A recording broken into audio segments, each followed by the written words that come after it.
It is Monday, June 8th. Welcome aboard to this edition of Barnstable Today. I'm Kevin Friel, and just a reminder that the meetings we cover are available on demand at the town's website, www.town.barnstable.ma.us. And I'm Andrew Gobiel. Thank you very much for joining us today. We'll go over this week's meeting schedule in just a moment, but first, of course, we want to recap last week's Town Council meeting where the $152 million budget was discussed with council members, the town manager, and various staff members. For 3.5 hours on Thursday night, the town council, along with the town manager and various staff members, worked on the $152 million budget. First up was Police Chief Paul McDonald, who addressed a question about the very popular Citizens Police Academy.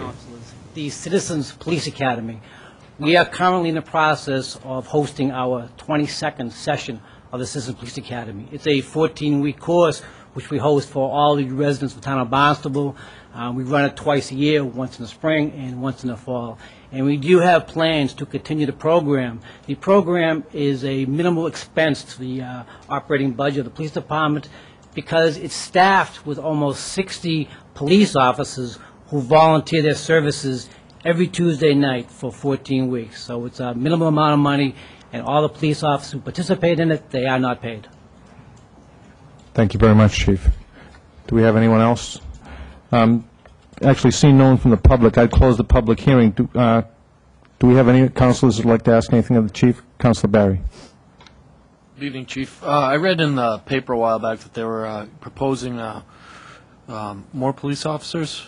Civil service exam was given. Can you enlighten me as to what's going on with that? The civil service exam is given once every 2 years. We currently are in the process of hiring 4 police officers. We currently have 4 vacancies. Obviously, those positions are being eliminated, but we have filed for a grant under stimulus package. Hopefully, if we get that, we have to be, DPW has to be shovel ready. If we do get that grant, we have to have the candidates ready to go into the academy. Although all of the departments have been hit hard with the ongoing economic crisis, the town's schools are facing especially at difficult times. School Superintendent Patty Grenier spoke to the council. Thank you. Good evening. While I don't have a crystal ball, we have actually begun looking at the salaries for, as you know, almost 80% of the school budget is salary.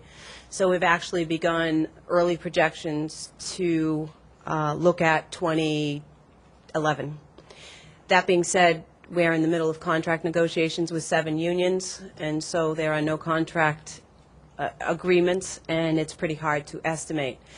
We have laid off 75 people and closed 3 facilities, so I suspect that the impact of increase will be proportional to the reductions that we've already made. But without a state budget, without an indication of what the Chapter 70 revenue and local aid will be for 2010, it's hard to project 2011. We are striving to be extremely conservative with stimulus funds, but the Senate has become very astute in that the federal government gave us stimulus funds in the form of special education reimbursed monies, but they have significantly lowered the traditional circuit breaker reimbursements by saying you've got stimulus money, so we'll take back our money and you can use that. So we are in a pretty tough situation similar to the town, and without clarity of contract negotiations and state revenues, it's pretty hard to project. Now, cuts in the budget obviously mean, in many cases, cuts in subsequent services. Department of Public Works head Mark Ells addressed those potential cuts and just what it might mean for you as he spoke before the council. Good evening. Mark Ells, Director of Public Works. I can answer the solid waste one now or during that operating budget appropriation order. And so I can do it right now. Annually, we survey our customers and we talk about various changes that they would like to see in the service that we provide. We service about between 82 and 8,400 customers at our solid waste division, or households within our community. And we get feedback on the operating hours, how we function, educational, safety, days or hours of operation. So the shift from 5 to 7 days was in response to what we understood at the time as something that our customers wanted to see us do. Certainly, it can be looked at any time. The way we're financially structured, it's very easy to understand our operating costs associated with any number of day operation. But it was in response to customer request. Yes, sir. Mark, and the other question dealt with, generally, apparently, at our previous budget hearing, you made a comment about the need to reduce services. We're being asked by a resident for you to further explain what we might be looking at with the passage of this budget. That's a very good question. I believe you will see across the board a slower ability to respond to the many work orders and complaints that we received. The largest impact will be within our highway and structures and grounds division, that most likely you will see it. Certainly we are receiving many calls on the frequency of grass cutting, though we are catching up on that. The ability to patch roadways and sweep roadways, get out there and clean catch basins. So much of it people don't necessarily observe until it reaches a critical point. But we know that we have fewer resources, both in our staff and in our operating expenses, and it will certainly impact that. The ability to clean and maintain our facilities is another area that will certainly be impacted.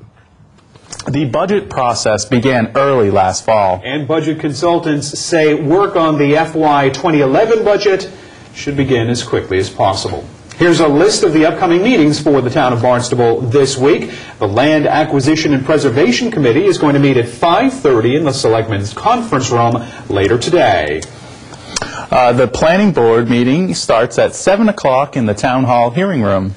The Sandy Neck Board meeting is at 7:30 in the MEA Conference Room over on Finney's Lane in Centerville. Then on Tuesday, the 9th, Barnstable Economic Development Commission meets at 7:30 in the Selectmen's Conference Room. The Conservation Commission hearing is at 8:30 in the morning in the hearing room. Then the Hyannis Water Board meeting is at 3:15 in the Growth Management Conference Room. The Coastal Resources Committee meeting is at 5 in the afternoon on Tuesday in the School Administration basement. The Golf Advisory Board meeting is at 5:30 in the Old Barnstable Fairgrounds Clubhouse. The school committee meeting is going to be held at 7 o'clock here in the hearing room Tuesday, June 9th. Then on Wednesday, June 10th, the Old Kings Highway Historic Committee meets on Route 149 in West Barnstable at the Community Building at 7 o'clock. A ZBA hearing is scheduled for 7 o'clock Wednesday, June 10th in the hearing room. Then wrapping up the week on Thursday, June 11th, formal site plan review gets underway at 9 o'clock in the Town Hall hearing room. For Kevin Friel, I'm Andrew Gobiel. Thank you very much for joining us on this edition